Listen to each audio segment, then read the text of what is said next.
Oh, I see your invite, Lisa.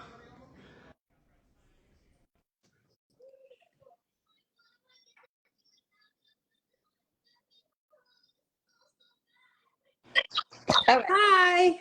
It worked. Okay, I got it. Hi, how are you? I'm good. I'm getting Brad on here. Okay.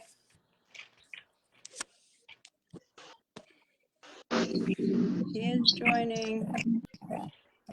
Yes. It worked. There we go. Success. All right, I'm gonna mute my stuff, and I don't know how to black my screen, but I'm just gonna make you stare at my ceiling. That works. All right, bye. Bye. Well, thank you, ladies and gentlemen, for being patient. I appreciate it. I'm so sorry about that. But without any further ado, I would like to introduce our speaker for the evening. We have Lisa Marie. Is it Harrison, right? Yes, it's All right. Harrison. All right, just making sure. I'm like, oh my gosh, I'm going to butcher the name. I'm terrible with names. I apologize. But you're going to share your story with us and your experience, strength, and hope. And with that, I'm going to turn it over to you. Let you kind of introduce yourself and get this thing going. Sorry, I'm trying to turn off the light a little bit. 1 second. I didn't realize how dark it was until just now. It's all good. Okay.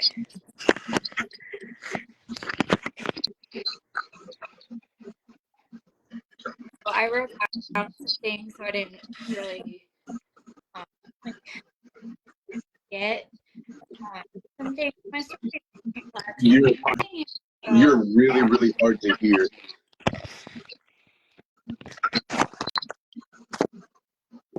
Let's try this.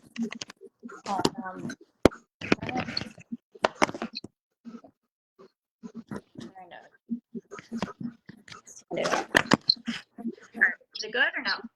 Yeah, that's pretty good. All right.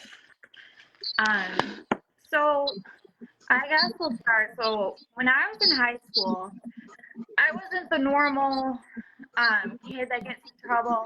I drank maybe a couple times. I didn't smoke weed. I didn't even take Tylenol because I was one of those people that thought it was poison for your body. I was one of those people. I was really responsible. I had a job.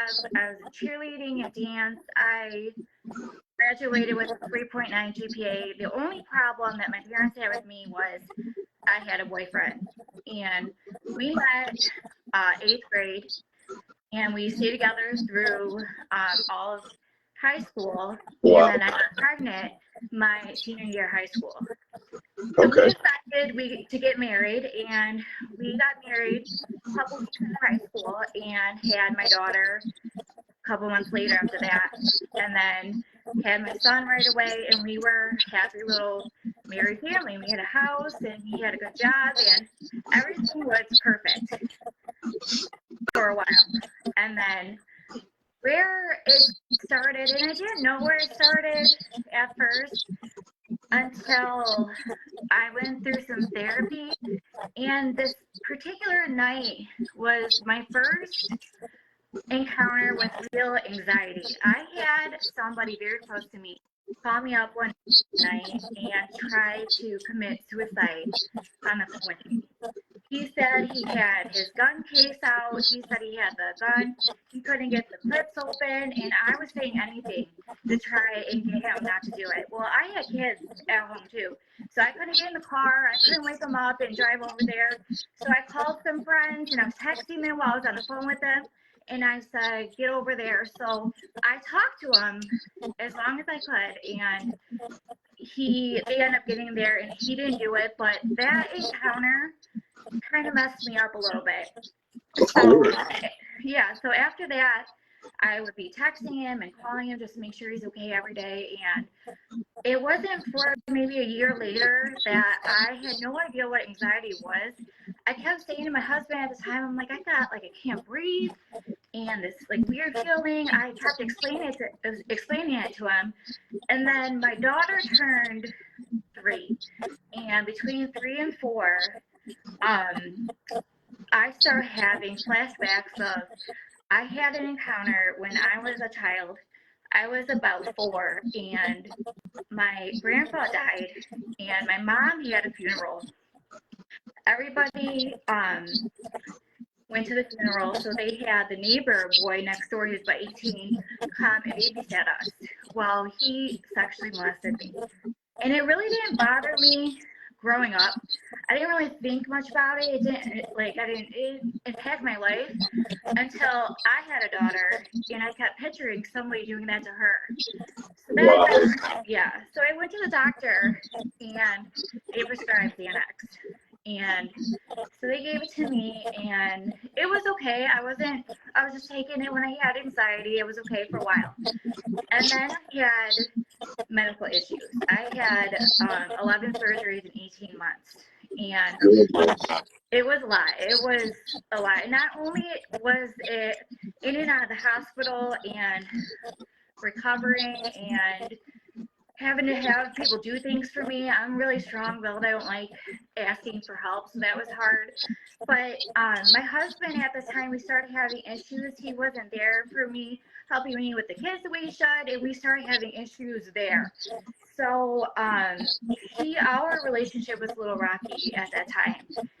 I gained weight after all that and having my kids, so he would start to say things to me like, it's been 2 years after the son was born. When are you going to lose that weight? Or, oh, you can't fit in your pants, or why don't you look like you used to, or whatever. So I ended up having weight loss surgery to help with that. I lost 100 pounds in a year. And after that, it still didn't work. He still wasn't attracted to me anymore. He still wasn't with me anymore. So I started to think something was up.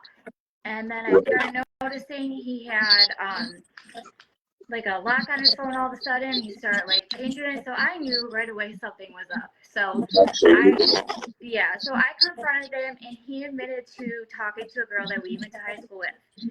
And he was having an emotional affair, he said, and I was pretty much devastated because I was with him since I was 13. I knew nothing else. So we had an argument, and he went to work that night, and I remember this like it was yesterday. I had a bit of a headache, and I had a bunch of painkillers in my cabinet from all the surgeries. So I took three Vicodin because they were expired. I didn't really know if they were going to work, and I got high that day. I didn't intend to get high. I didn't even know what it was, but I got high for the first time. And I had like this feeling of just relaxation, and I felt good, and that didn't matter, and nothing mattered to me at that time. So it became like a habit, I guess. I would put the kids to bed at night, and I would take a couple painkiller, and I would do that every night. Well, eventually it got worse. I started adding the Xanax into it, and then I would take them all day, and it would just went downhill from there. It got bad. So because of my history, I got sent to pain management, and I guess I didn't really look like an addict or anything too, so I could get anything I wanted at this time from the doctors. I was on fentanyl patches and oxycodone, and I would get anything. So I talked to him about it, and I went to rehab when he realized how bad it was. It was a good 1.5 to 2 years before he even knew that I was abusing anything. I kept it completely quiet, and nobody knew. Nobody, not my friends, my family, nobody knew for a really long time. It wasn't until I started getting sloppy with the Xanax that I would like forget things, and he could see I wasn't all there, and that's when he kind of knew something was going on. So he found my Xanax one time, and he held them in front of me, and he said, "It's me or the pills." And I took a second, and he was pretty much devastated that I took a second to think about the pills or him first. So I agreed to go to rehab, and I was clean for a while. For not a while, long enough. It was about 6 months. And our marriage was getting better. It just wasn't all the way better. I could still tell something was going on. So he started seeing somebody else again, and I knew about it. So at that point, I just felt stuck. So then I just started taking. So this one night, we had a big fight, and I told my mom that she needed to come over and get the kids. I needed just the time for myself. So they got the kids, and I remember popping a bowl of popcorn and taking, I had 4 oxys, and I took them. And this story sounds crazy when I say it, but this, honest to God, is what I remember happening. So I get up, and I look over, and I see my body was sitting on the bed. I was blue. I had stuff coming out of my mouth, and I was like, oh my God, like, am I dead? So I was like, I think, like, I need help. So all of a sudden, I was like, where's my dad? So all of a sudden, I popped into my parents' kitchen, and my dad and my mom were sitting on the table. And I was like yelling to my dad. I was like, help, I need help. And he goes, have you heard from Lisa lately? And I'm like, no, she's fine. And he's like, no, I think we have to go check on her. So he had no idea. We didn't even corroborate the story until years later, but he was like, something told me that I needed to go over there. So he went over there, and sure enough, I was like gone. I had no heartbeat, no pulse, no nothing. So he called the ambulance, everything. They all came, and I actually was sitting, my soul or whatever, I don't know, whatever, was sitting outside, and the paramedics were talking about if the Narcan didn't work, they would have to call the coroner. And I was like, I'm not dead, I'm right here. Like, I was yelling about this. It was so crazy. So the next thing I remember, my dad was doing CPR, and I was like screaming over my body. Nobody was listening to me. I was trying to like talk to the cops and everything, and nobody could hear me. So next thing I remember, I woke up in the ambulance, and they had paddles, they had everything, and I went out again. So I woke up again on a Narcan IV. And for anybody who's been Narcan enough sucks, but a Narcan IV, like, you feel awful. I was begging them to put me back under. I was begging for anything. It was awful. So then the next day, I was in complete withdrawal.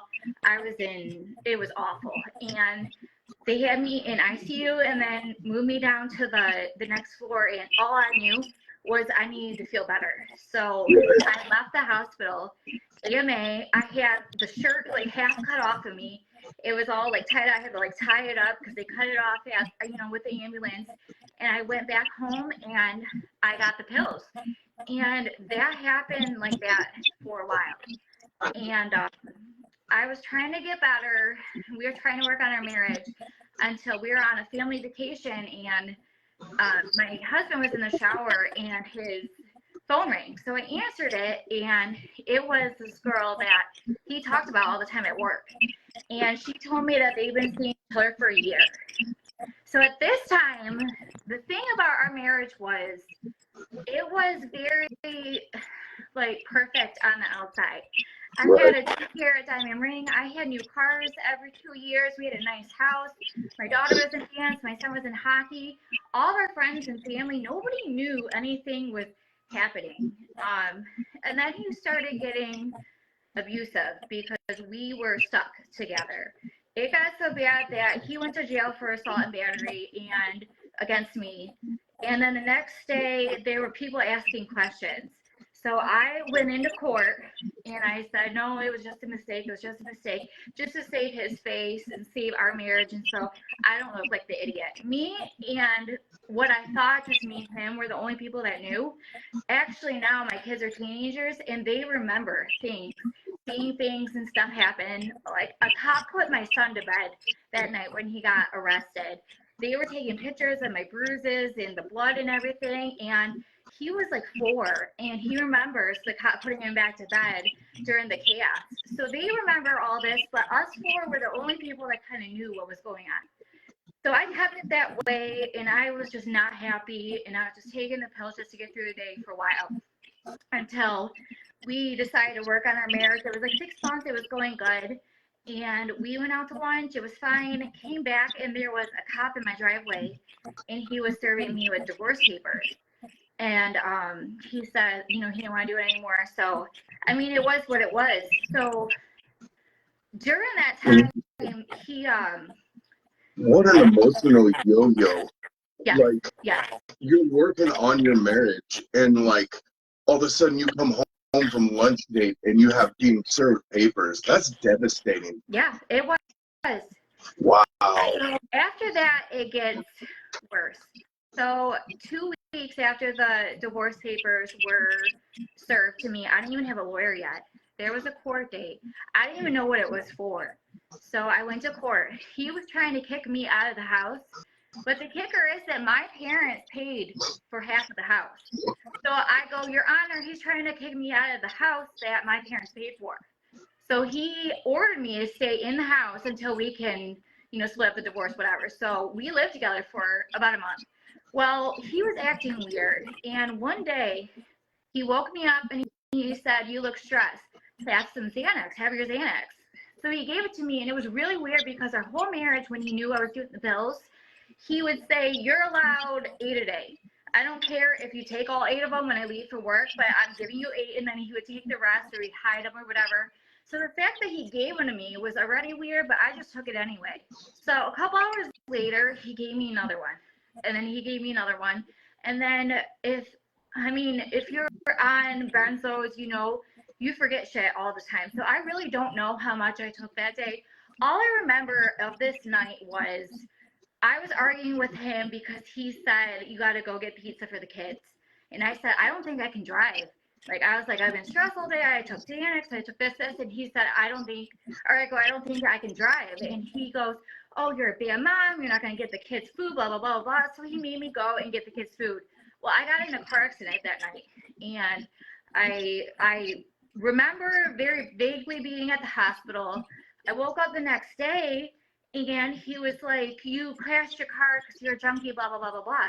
And he goes, I'm taking the kids. They're going to live at your mom's house. He took my kids. So I started freaking out, and I was out of pills by this time. So I made a doctor's appointment. I got a bottle of Valium, and I went to the doctor, and I took a bunch of them. And I went to my mom's house, and we were arguing.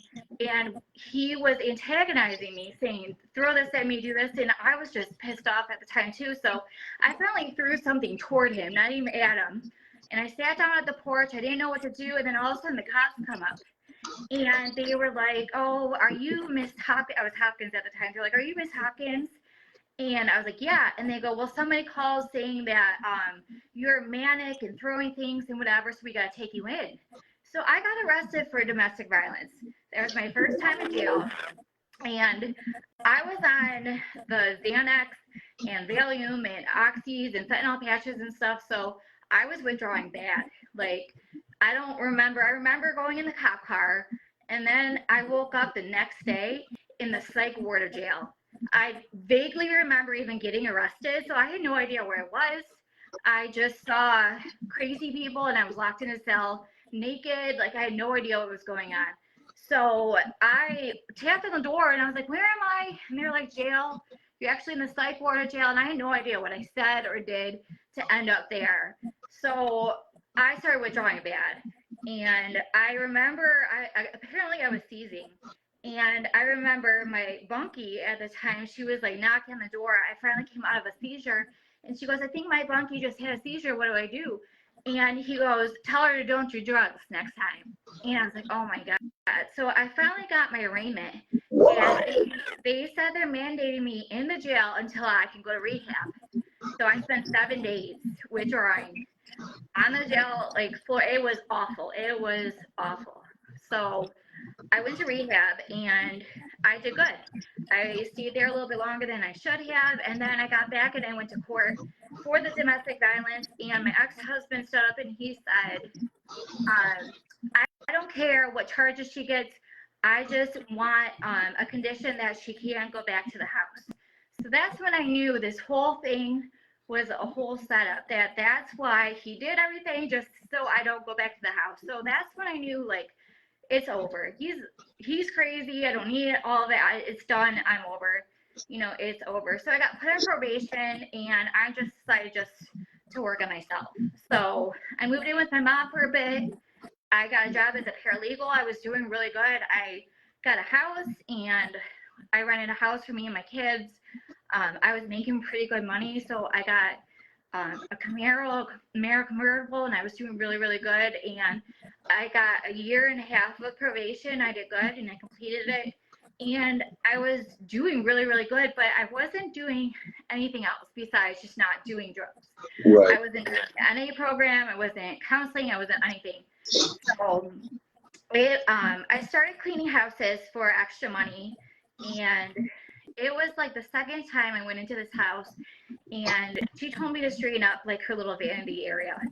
So I like opened up like this little drawer thing, and there was hundreds and hundreds and hundreds of pills of narcotics. It was everything from Xanax, Vicodin to Oxys. It was everything. Wow. And me, I saw it at first, and I didn't do anything at first, but I thought about it for a while. So then I came back 3 more times, and I didn't do anything 3 more times, but I wanted to, and I thought about it a little longer every time. So finally, I kind of snooped around, and I saw that she had like 3 huge drawers full of these pills. I don't know what she was doing with them, so I don't feel like you can get that many if you're not doing it. Like, that's crazy. Yes. So I figured she wasn't really, up and up either. She didn't look like she was hurt or needed them, so I at least justified it, where I took about a half of a gallon of a Ziploc bag of all these different kind of pills. And I waited until my kids went to their dad's for the weekend, and I just started taking them. So in this time, I had a friend that I didn't know anything about her besides we were friends in high school. She had a 2-year-old, she was pregnant, and she got kicked out of her house. So she asked if she could come over and stay a little bit until she finds a place to stay. So I had her over, and that whole like week or 2, maybe 3, I was taking these pills like nonstop. Like I crashed my car, and I got a reckless driving. Cops didn't know I was like drunk. Like it was just bad.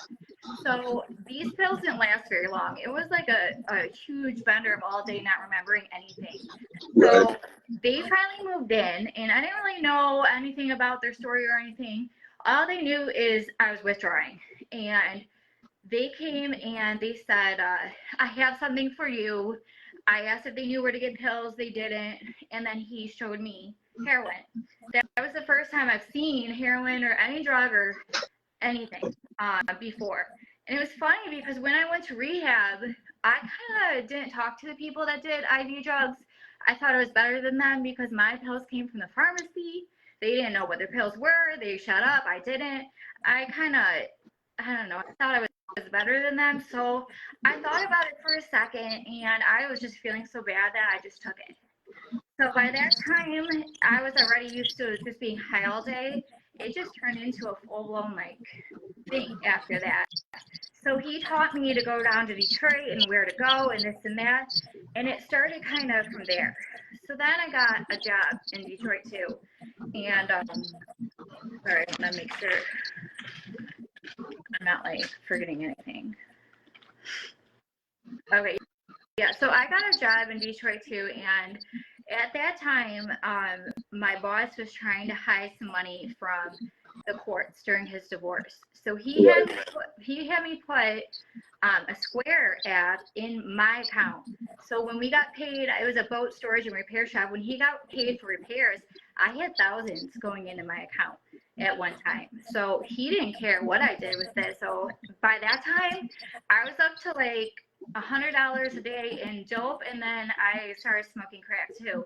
So it was like $100 to $300 a day I was spending. And I was pretty lucky about this time not getting into any trouble. I was going in and out of Detroit and not getting pulled over or whatever. And then a couple times I did get pulled over for speeding or whatever. They never checked me until I was going down the city one night and a state cop was behind me. And I thought it was a Charger.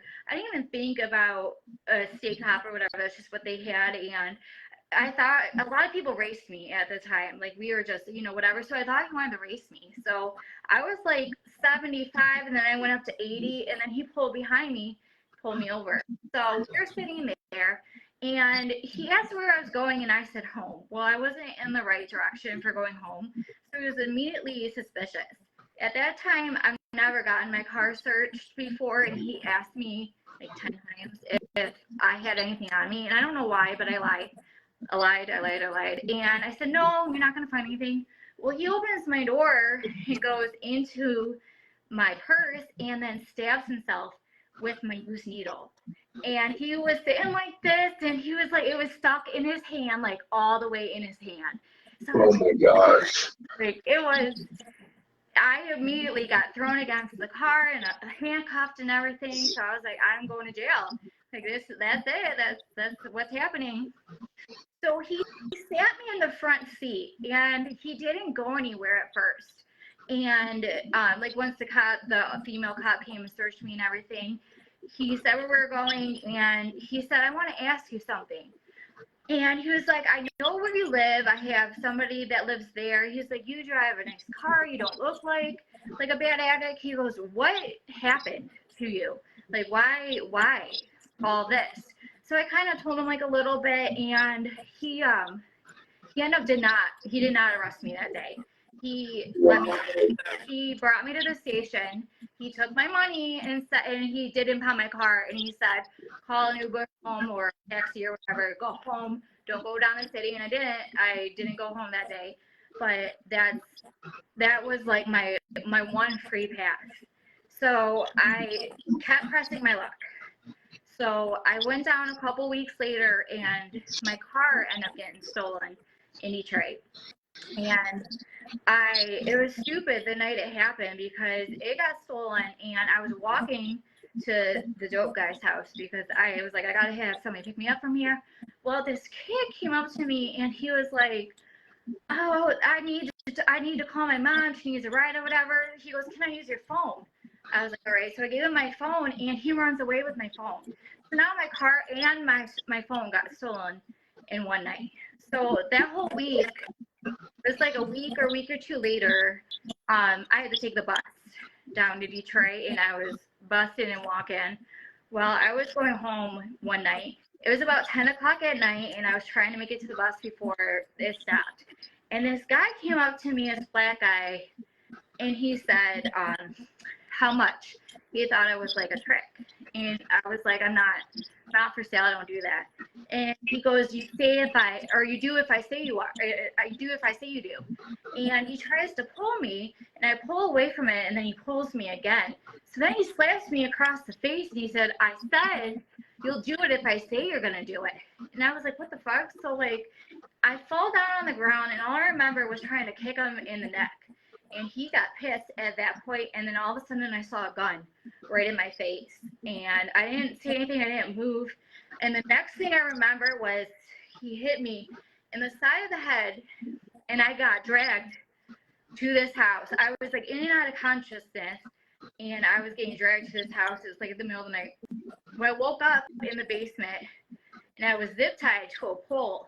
I was completely naked, and I could tell I had bruises on me. I could tell stuff happened, and I was like in and out of consciousness. Well, the next morning, I was fully like aware of it, and then I started panicking because I didn't know there was nobody around then. I could hear people upstairs. It was weird. I heard like a baby walking around. I heard music playing. I heard things going on upstairs, and obviously because I was using, I was sick as heck too. Like I was withdrawing bad. Right. So then there was 4 guys that came downstairs, and I started trying to fight. I started trying to fight him. And the guy goes, I told you she was feisty. And so he goes, I have an idea. He came back and he had a knife and he stabbed me right in the leg. And he was like, that'll stop her. So then I tried to wrestle around a little bit more and they stabbed me once more in the back. And then I gave up after that. I was like, I gave up. I just let him do whatever. So then a couple more hours later, I was still withdrawing bad. Like, when you're withdrawing, like you puke, and it was bad. So they said, they go, if you still want her, you got to get her something. So then this random girl came down and she shot me up with something. All I remember was I felt better. I felt, better physically, and I didn't really care at that point because I was high, it was whatever. So this happened Friday night. I got taken, and it was Sunday now that this was going on, and it kept going. It was 4 guys that kept coming and coming and coming until Sunday. So Sunday came around. I've been eating, drinking nothing since Friday. And all I had was the drugs in me. And then they came back with something else.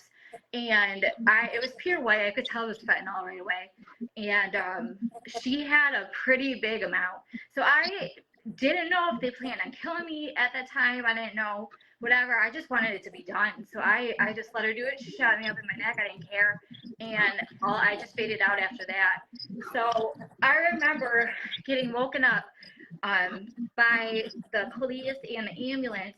I was found naked in a dumpster behind a liquor store shortly by the house. And they took me to the hospital. And it was weird because the police, they came in, they didn't ask me if I knew their name. They vaguely asked me if I knew what they looked like. They didn't really seem to care. And by that time, it was like the next day, I was in the hospital. All I wanted to do was get the drugs too. Like, I just wanted all that to just go away. So I was naked. I was in a hospital gown. So I called the dope guy. And I said, I need help. I need you to come get me. I need help. So he came, got me, and he saw I was all shook up and naked. He brought me clothes and stuff. So he asked me what happened. And I told him what happened. And by this time, what I didn't understand then that I understand now is I thought he was helping me. What I understand now is I was spending $300 a day with him. Obviously, he was my friend. So, Right. yeah. So he had me driving by the house, where it happened, and I pointed out where it happened. I said what they looked like, whatever. And he brought me back to the house at night, and he gave me a bunch of stuff. He said it's on me, do whatever. So I stayed there tonight, and I just got high just to forget about it. Well, the next day, I went back to my mom's house, and I saw on the news that the house got burned down, and there's 2 bodies in it. I obviously, I assume what happened there. So at that time, I felt like I owed him something too. I felt like he protected me. I owed him my life. I don't know what I thought. So it's hard after all day, every day. And you forget what happened to me, and then it was awful to the people that I was using with. When you went to these houses, I didn't pretend to be anybody else. I can do things in front of them. I can say, we talked about everything. You knew what happened. You didn't pretend. They like the shit things. I didn't pretend to be anything. I didn't lie to anybody where it was. It was like a. So then on New Year's, I went down. I stole my friend's car in the middle of the night because my car was still stolen. And I went down there, and one of the other guys that you don't see unless there's a problem came in the house. It was about 4 in the morning, and there was a door guy that apparently had a brother that was a dope man too, and he was trying to sell his brother's stuff inside the house. Well, the main guy found out about it, and while we were sitting on the couch, he started arguing with the guy, and then ordered the other door guys and the other workers or whatever to kill him. I was sitting there, I was like, oh my God, what the hell is happening right now? So they were beating him, kicking him, punching him stuff for about 10 minutes. And then they stopped. And I was like, oh my God, done. And the guy looks over at him and he goes, he's still breathing. So I was like, holy shit, I'm here right now. So they kept going, and he was completely limp. He was bleeding all over, and he goes, throw him outside. So they threw him outside, and I was on, I smoked a bunch of crack that night, so my heart felt like it was going to out. It was, so we're in trouble. So he came in, and he looked at me and this other girl, and he goes, you got to clean this mess. So now I'm like, not only did I witness this murder or whatever, was thinking all these things. So he gave us bleach and all this, and we stayed up for hours and hours and hours cleaning up this house until there was no blood, no nothing left or whatever. And we finally were able to leave. The sun was coming up. It was a while later. So I went home and nobody knew I stole this truck or the debit card I stole or that I was doing what I was doing. So I couldn't tell anybody what I just saw or what I was freaked out for about a week. It turned out the guy didn't die. He was severely beaten, but I thought for about a week that I witnessed a murder. So in that time, I was doing anything to get money and this and that. And I ended up losing the job at the storage and repair shop. And so I was boosting and doing stuff and whatever to get money. And I finally got caught and went to jail. And I was in and out of jail for a while until I got caught one more time, and I thought I was going to just get out in a couple weeks or whatever. I was at court, and they said, oh, you have a pending court date for a larceny charge. I don't know what that is. Yeah. And I was like, well, I stole a bunch of stuff. Like, I don't really know what it is. Well, it turned out that I stole some stuff from my parents' house, and I bought it. Well, they pressed charges on me. So I got 9 larceny felonies that were pending over me. So for 6 months, it was 6 months going to You're cutting out. You're cutting out again. I think when you reset your phone, it just hit the mic. There you go. You're good. Okay. Is it better now? Yes. Okay. Anyway, so these larceny felonies were against my dad. So I was going to court against my dad, and he wanted to keep me in jail longer because he thought me being in jail equaled not being on the streets. So in that time, I was in and out of their house. I was homeless. I was on the streets for a second, and then I went to jail, and they knew when I was in jail, they knew where I was. They didn't realize at the time that 9 felonies meant you're going to prison. So they sat there for my sentencing, and they told my dad that I was looking at 9 to 12 years. So he ended up making a plea deal with the prosecutor to take 1 larceny misdemeanor and all the felonies go away if I give him some money and sign over restitution. So I did that. I gave him money and I left. Well, I went to rehab. And I went from jail to rehab. I was in jail about 6 months. I was in rehab about, I think, a little bit under a month. And I met a boy there. I met a boy at rehab. And he talked me into leaving rehab and just going down to the city with him. And I don't know why it sounded like a good idea. It was obviously the dumbest mistake I could ever make because, for one, it was the middle of winter. Right? We had no coats. We had no food. I had no shoes. I had slippers. I had nothing besides like a little bag for rehab that had mostly pajamas in it. And we decided to leave in November and go be homeless. And so we found an abando. We all got all set up. We started boosting stuff for drug money, and we just were homeless in the middle of winter for it. It was just my life for a second until I found, this guy found us. He said, he goes, oh, I feel bad. You're living in abandos, no heat, this and that. He goes, how about you come work with us? You can sell the drugs, this and that. We'll give you drugs. We'll get you right. You can do things for us or whatever, and you can have a place to stay with heat and this and that. So it sounded good at first. So we went there, and at first he gave us a list of things to steal from him. So we go out every day. He had a tracker on our phone to see like where we were. We would go steal stuff, come back. It was okay for a little bit until it wasn't okay. I noticed when we got inside that the doors all locked from the inside.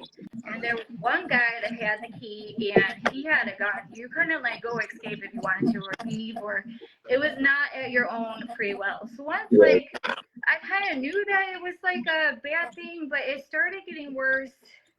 About a week later, he started being not so nice. I'm not allowed to, I don't think I'm allowed to talk exactly of the facts of this case because it's still a pending thing. All I could say, because it's a public knowledge now, is this guy got finally arrested for human trafficking, murder, drug trafficking, and sales possession, and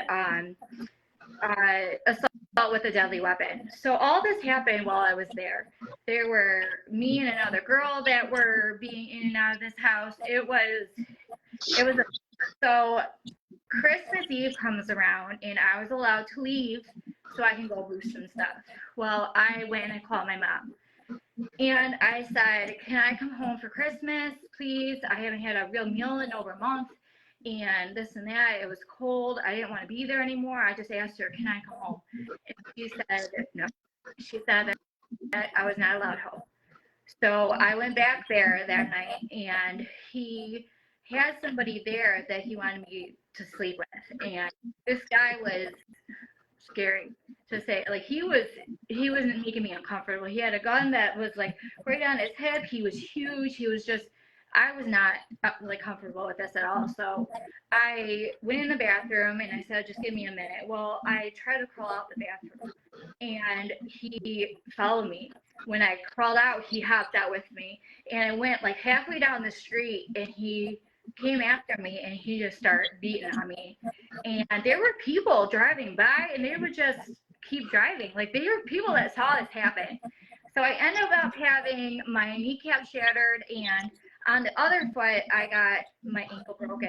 And so I couldn't like walk. So he had two things going on with both my legs. And he ended up leaving me because I don't know how this happened, but there was a guy down there. I called him my hood dad. I would go there when I was hungry. He would give me some food. Sometimes he would let me shower and stuff. But he ended up coming out of nowhere and finding me. And they kind of like squared up a little bit, and the guy just like retreated and ran away. So the guy, he picked me up and he carried me about a mile back to his house. So I went to the hospital that night. I was in all the messed up leg braces and stuff, and I ended up going to jail shortly after for warrants. And so I was in jail with a wheelchair, and the wheelchair didn't fit in the cells, so I was like crawling in there, and by that time I was done. By that time it was just, I was done with everything. So I wanted to get better. I just didn't know how at that point. I was sick of being sick, all the like things. I had nowhere to even go. Like, how do you be homeless and be sober? Because like the only good thing about it was you just forget that you're homeless and cool because you're high the whole time. And that's what the thing was. It was hard for me. So shortly after jail, I ended up in the hospital. I don't really remember how I ended up there. I was found somewhere, and they said that I had, I guess from one of my jail stays, I got MRSA pretty bad, and it was a blood staph infection. And because I have Hep C from using and endocarditis, they gave me a whole list of shit that was going on with me. They said I had multiple organ failure. My liver was shutting down. My kidneys were shutting down. And by this time, I had nobody, like nobody. So I called home and nobody came for a while. And I had a social worker come in, and she told me that she didn't see me making it more than 6 weeks. But at that time, I gave up. I signed a DNR. I was like, I don't want, just let it go. Like, just, so she thought it'd be a good idea because she noticed I didn't have any visitors or anything, to have my dad come in. And my dad came in, and I don't know, I haven't talked to him about it. I don't know if he fully grasped how sick I was, because I always wondered why my mom never came. I asked if my kids can come and see me, especially because I thought I was dying.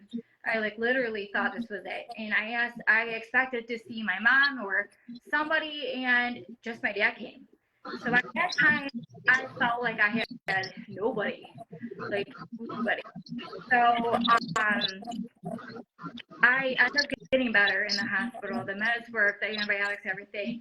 I was there for a while, like over a month and a half, and I ended up getting better. And by that time, COVID was hitting, and everything was shutting down. Where you used to steal shut down. Everything was, the buses were shutting down. Like, it was getting hard to get anywhere, do anything or whatever. And I was already like mentally and physically done by this point anyway.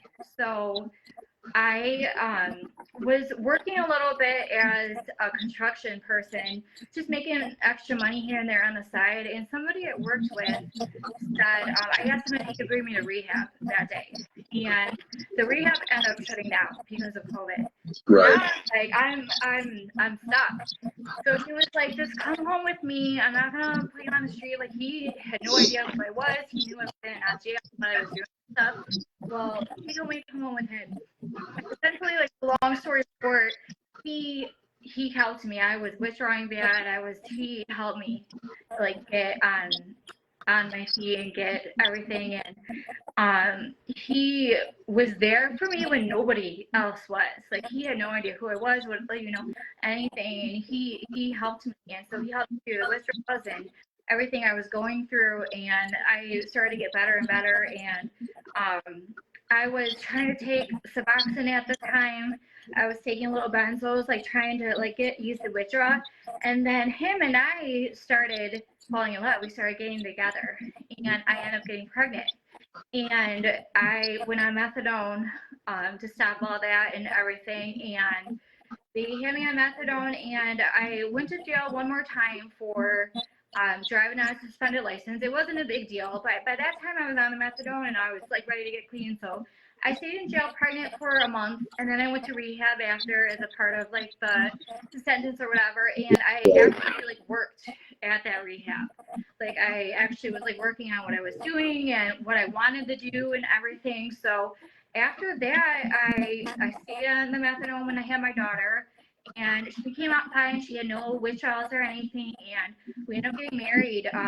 Actually, a couple of weeks after, or before I had my daughter, and then we had her, and then we had another daughter. So I stayed on the methadone. It's going down gradually and stuff. And at that time, I was staying in therapy and working on all this stuff, like the rape and everything that nobody knew about it for years. So I'm finally coming out and talking about it, and then I decided to go to school to be a substance abuse counselor. So I've been doing that for about 6 months, and I completely changed everything. It's going to be 3 years in May 31st will be my 3 years. That is incredible. Oh my goodness, that is incredible. I had some setbacks. I found out while I was pregnant with my daughter that I have cervical cancer, so I'm dealing with that. It's not as scary, I guess, compared to the other things that I've been through. I feel like I've been close to death and this and that.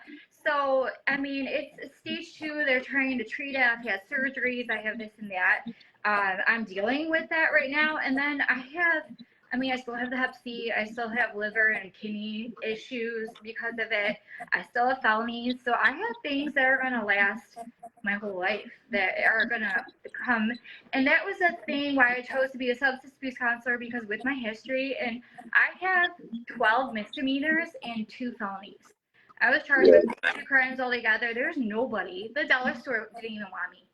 So this is one thing I can do that I can help people, but like my past is kind of an asset, and it's kind of, I've been there, it's like the only thing I could kind of do that was helping people, and then I could still help myself. So that's kind of why I chose where I'm at, and that's how I got where I am. That was longer than what I thought it was going to be, but. That is incredible. Like, I've heard a lot of stories over the last 6-7 months, and I don't think I've heard one that has highlighted such a will to survive and just the horrors that you've lived through. You know what I'm saying? We all of us hear about human trafficking and stuff like that now, you know what I'm saying? But I don't think I've ever talked to a victim of it on the other side of his camera before. And it blows my mind that one, you got out alive, 2, that you're on the other side wanting to help people. You know what I'm saying? At this point, I can't imagine what that shock was like to live with. Well, that's the thing. I counted one day. I think I was about 2 years clean, and I just had a very good friend OD and pass away. So I started counting. I was going through Facebook. I was going through my jail memories and this and that, and I counted that I know of. I have 31 friends that have OD'd and died. That is a crazy amount. You don't think I'm only 34. 34, and half of them were younger. They were in their 20s, maybe 30s, and a lot of them had kids. So that was the thing that my own kids, I tell my story, my kids know my story now. Now they do. I had, that was another thing. So I lost my kids during this whole thing. I got them back a year into being clean. It was a fight. It was a fight with my ex-husband. He brought everything to the table.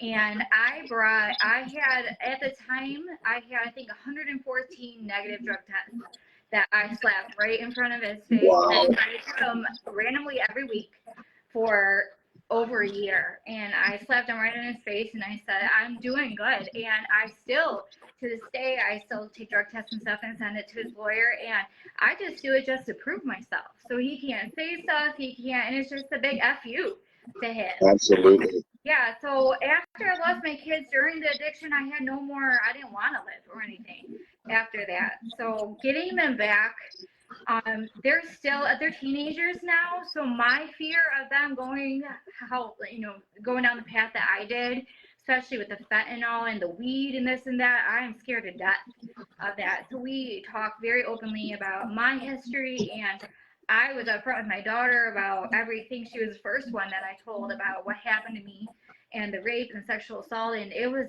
things like that happen, not even just down in Detroit. They can happen anywhere. And you put yourself Absolutely. and yeah.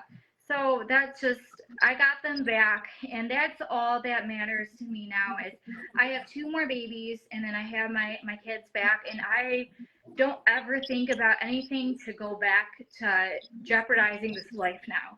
Because I have a second chance at love.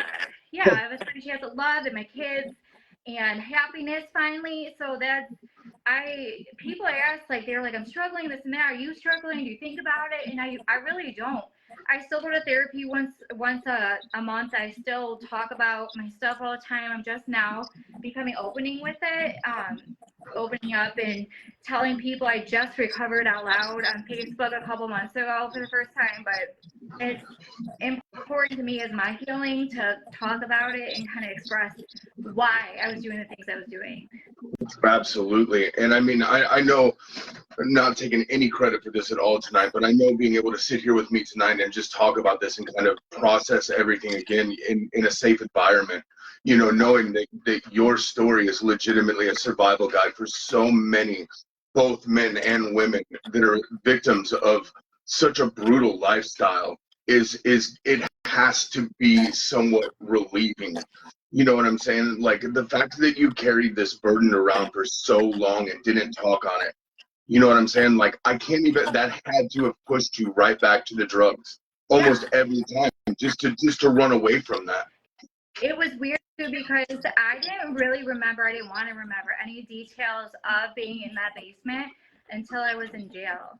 I was having vivid dreams and flashbacks and nightmares, and there was nothing, there was no drugs, I was in a cell locked up, and I would stay up for hours and hours just reliving it. And that is when I started to remember each detail of, like, the colors of the brick and the colors of the zip ties and the wounds on me and what it felt like. It was hell. It was not fun. And I feel like that's probably why I went back to the drugs after jail. I just wasn't ready at that time. It just wasn't, I didn't feel like I had anything to live for. And then I met Martin, and we fell in love, and he started giving me hope that, like, things would just get better. And then I got pregnant with my daughter, and it was such a happy experience that I felt for, like, the first time in years. Like, literally, I was a normal person again. I wasn't an addict or a druggie or a junkie or a felon or whatever. I was a normal person that deserved a life and a baby and happiness. And I finally felt that for myself, that I deserved a good life. Absolutely. And you and I have been friends on Facebook for a little while now, and I remember seeing your Christmas picture with you guys all in matching pajamas and stuff, standing in front of the Christmas tree. Never in my mind would I have thought that your story came from there. You know what I'm saying? Like, that transformation is absolutely incredible, like astounding. I cannot believe that this has been your story. Yeah. Like, I would have never in 1,000 years have guessed that. Like, I I'm at a loss for words, and I've been doing this for a minute, hosting stories. Like, I I don't know how to respond at this point, other than to just I'm so impressed with the fact that you're here with us still. Thank you. I appreciate it. I mean, there's obviously a major purpose for you in our life. You know what I'm saying? And the one thing I can relate to you 100% on is the fact that I've been transparent 100% with my children, 100% with my meth addiction, my use and everything in my recovery, what it was like before, what it's like now, and what I'm doing, you know. And it terrifies me to think that maybe one day they're going to go down that path. Yeah. And I'm scared to death. And I think that if we don't talk on it, we've missed our opportunity to be able to educate and do our part in preventing it. Yeah. Yeah, addiction runs very, very, very deep in my family. It's alcohol, not drugs. So I was the black sheep of the family because I was literally told one day, they said, why can't you just drink your problems away instead of drug your problems away like normal people? That was literally a conversation. And I had a family member stand up in rehab, and he was like, I don't know where she gets this. I'm like, I don't know either. Like, it's a process. It's a process of everything. But I'm hoping with my kids, especially the fentanyl out here now, it's just not how it. I started off on heroin, and very shortly after I went to fentanyl. So that's what I knew and what I looked for a really, really long time. It was just what I was used to, and it was a lot of people too, but then that's how I have that many people I know die. Of course. Yeah, so I pray that I don't ever have that for my kids. I'm really hoping it's not a part of their story, and my story's enough to stop them. That's the only thing I can do is pray and hope that it's enough. Well, and see, and I don't think that you would make the same mistakes.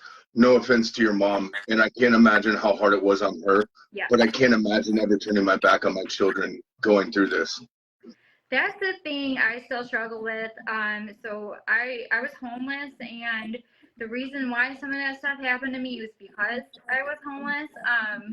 I had a lot of resentment. I felt like they said they weren't enabling me, but I felt like they gave up. They actually told me many times they just gave up. They're like, you gave up. My mom even said at one point that she already warned my dad. She was waiting for that call. She knew that's what happens during addiction. So now we have a good relationship now, especially that I am being open and honest with her. Actually, just 3 days ago, I told her about that story on New Year's, how I thought that the dude died or whatever. She had no idea. All she knew was I stole a truck that day and I was gone for hours. She had no idea that that was something that I went through and I kept secret for so long. So it's feeling our relationship now that she kind of understands some of the trauma that I went through, why I didn't want to stop at the time, that I just was numbing the way I felt. Because when I first got the divorce and the first time I went to rehab, I thought that was my rock bottom. And then surprise, like it wasn't. Like I had so much other things happen to me. Like it just kept going and kept going. I just didn't know how much more I could take. It was just, I don't know. But our relationship's getting a lot better now. That the more I'm clean, the more she trusts me, the more she sees I'm doing the right things and stuff. And she actually says she's proud and stuff, which that really, really, it means something to me. I can't say what she felt, and I know it was traumatic for both parents seeing their kids like that. Yeah. So like I thought of myself in that situation. I didn't really understand how they felt, and I hope I never do. I hope I'm never in their shoes. But we're recovering together now. And Steve, you just highlighted something that's so beautiful, because when we're in active addiction, it doesn't just affect us. It affects everybody that loves us and everybody we're connected to, Yeah. just like recovery does. Recovery is a group effort, and you need that support from your friends, your family. And if your friends can't support you, your family doesn't understand it, we have to cut them out. Because Yeah. if we're not selfish with that recovery, it does not last, and we're right back to it. Yep. And it's brutal. I watched. I'm gonna say one more thing, and I'm gonna open it up and let people jump on with us. I watched a video this morning that said all of the hereditary disease is meaningless compared to us trying to get rid of the trauma that happened in our life. And nobody's talking about the trauma and the reason why we ran to the drugs and alcohol like we did. It was the trauma. It's a trauma response, whether Yeah. it's drugs, alcohol, pornography, cutting, whatever it may be. It's Yeah. a temporary fix to trauma that Yeah. we have to process at some point in time in our life. Otherwise, we're going to look for a way to run from it no matter what. Yeah, absolutely. It blew my mind how accurate that statement was. And I was like, man, so we can forget all of the hereditary stuff, because we do, at the end of the day, have a choice. Do we know what our choices were at the time? Absolutely not. I don't think so. Yeah. Yours started off with prescription medicine, like so many do, Yeah. and it just snowballed into something way worse than you probably ever could have wrapped your mind around. Yeah. Yeah. I am so thankful that you're here with us. Thank you. I really appreciate that. Like you have overcome so much adversity in your life, and the fact that you are another statistic of us that's like, I want to stop this from happening to somebody else. Yeah. And you're turning and helping and putting that energy forward, and I'm so proud of you for that. Thank you. Like, thank you for your service. Thanks. With that, I'm going to go ahead and open it up if you're okay. I will need Jamie to come back on with us, though, since I have lost all control. But I'm going to let Jamie come on with us. And if anybody wants to share, please feel free to jump up and give this lady some love. Like, my goodness. I know, right? Damn. How many stories have been of this? Like, None. wow. And some of the, I had some things happen that I have never talked about, and you had made a comment that like it's been hard for you to finally start to do it, and I know what that's like, because I've kept some shit buried deep inside, and I think by hearing you talk tonight, it's kind of giving me a different outlook to think of things. How? It's really scary because the sexual abuse that happens anyway when a girl is going down there, especially when I'm in jail, and I talked about some of the things that happened to me, probably, I want to say 5 times out of 10, a girl has happened to that too. It's a statistic, and if you, my cousin put it to me like this when I first got here. She was like, if you put a group of 4 girls standing next to each other, 1 out of them 4 has been sexually assaulted in some way, shape, or form. Then it's insane, because it's true, and some people don't think about that. It's awful. Yeah. I would even argue that it might be more. I think it one would out be of more. I 4. tried to look that up the other day because I was thinking about it, and then I got blonde and sidetracked. But I am interested to see if that is, because it is. It's like, 25% of the women have been, and it's men and women really. But yeah, how have because you were talking about how your parents put all them charges on you, like how have you forgiven that? So it was a process. I know by the look on my dad's face in court that he had no idea that I was about to go to prison for 9 years. Mm-hmm. They thought, because when I already served 6 months, my dad made a statement that it wasn't long enough. I kind of was wondering what he thought was long enough, but when they said prison time was going to be about a decade, the look on his face, the color went out of his face. Like, he had no idea he had no idea. So the charges were whatever. So the big thing now, I have 2 felonies. the big thing that I was told numerous times that it's stopping me from getting a job is the larceny misdemeanor, because nobody wants a thief or stealer or anybody with that kind of history on the record. So my parents, now that they know this, I feel like they feel bad that it happened the way it happened. I don't think they meant for any of that, and I was resentful for a while. It was a while, and now it's 3 years. Actually, it's 3 years of I've been clean, but it's now I think 5 years later. There's nothing I can do to change it. There's nothing, and I just want my kids to have a relationship with their grandparents and us. So there's just really not much that helps me by hating myself. Yeah, 'cause I had the same. I mean, I had the same kind of resentment with my parents, like, and I still struggled with it for a long time because I looked at it like my parents were my parents. They should have been there to help me out. Like, I'm their kid. Why ain't they here? Like, they're leaving me out in the dark. I'm living in, I'm homeless. Nobody answered no phone calls when I'm in jail. Like, I hated that. And me personally, looking back, at least on my dad, he had to raise my kids. He had to make a choice. So that's where, and it took me I'm almost 4 years clean. It took me about, the past couple of years to finally kind of back off and put myself in his shoes and be like, okay, he raised my kids. He had a choice to make. It was either his grown daughter or, my 9 and 6-year-old kids or whatever, like, Yeah, to take care of them. that's And that was a hard thing to swallow because, I'm like, selfish me. That's my dad. He should have been there, but he was doing what he was supposed to do. And he sacrificed a lot of his life to help with my kids and stuff. yeah, It is. that's kind of exactly what happened. I lost the kids while I was in jail. My ex took me for sole custody, and my parents were never not in their life. They helped my ex when he had to go to work. They helped him get into school.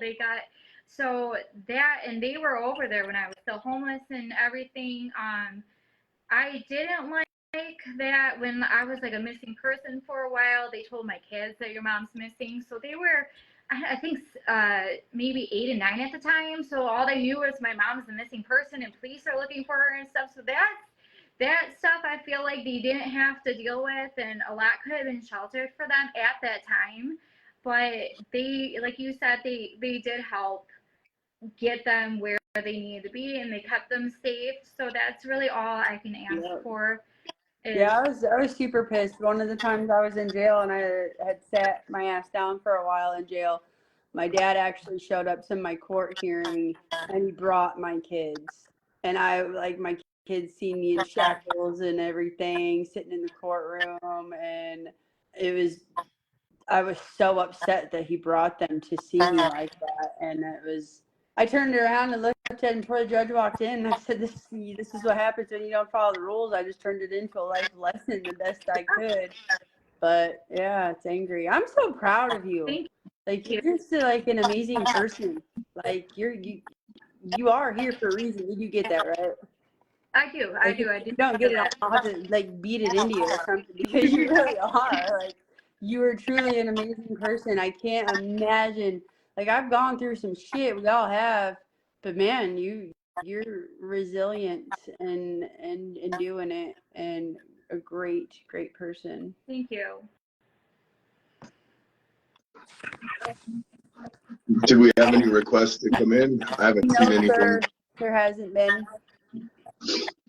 Yeah, I kind of we had a whole bunch of people on our first video, and then for whatever reason it got messed up. Well, I used my stupid "add everyone" on that one, and I couldn't use it again. And then Me I see too. 2 of our team members did at the same time, and I'm like, I'm gonna have to tell them that we all don't need to do that all at once. Just one person. I'm like, here's somebody. Anything right? Here's That's all right. somebody. Here's one of our favorites from here. Joining. I have done I've done a lot of stories. I'm at a complete loss of words other than just utter astonishment. Like, Well, I was nervous. Like I was telling you, a lot of things had to happen exactly how they did. So I even wrote down like a timeline, and I was like, am I gonna miss something? Because like it doesn't make sense how I ended up homeless and this and that. Like if I just, if I didn't have exactly, so I tried to make sense of it. And then like I said, that was the first time I ever said out loud any of what happened in that basement. It's hard to talk about, but my ultimate goal is to write a book about everything. So I know I'm gonna have to put details down to like the colors and the smells and this and that. So I'm working up to that. It's getting easier. I admitted it on Facebook and then therapy and then Facebook and this and that. And I'm going to a couple schools next week to talk to high schoolers. So I have to talk about it again. So I feel like the more I talk about it, the easier it's going to get. Of course, absolutely. And I Hey, mean, John, go. It's still adding you. I just stopped it. John, go out and come back in and try it again. Sorry. no, like that's awesome. Like that's that service work that I was talking about that I'm so incredibly proud of you for doing. Like, you know, that vulnerability standing in front of high school students, you know what I'm saying? And they're like, oh my gosh, I'm never gonna end up like her. I'm never gonna do this. Like, you know what I'm saying? You said that once too. I said all of it. Even when I was using, I was like, oh my God, she lost her kids. I'm not ever gonna do that. She's homeless. I'm never gonna, like, I said all of it. Every single thing that I said wasn't gonna happen happened. Hey, John. Hey, John, good evening. Oh, he disappeared.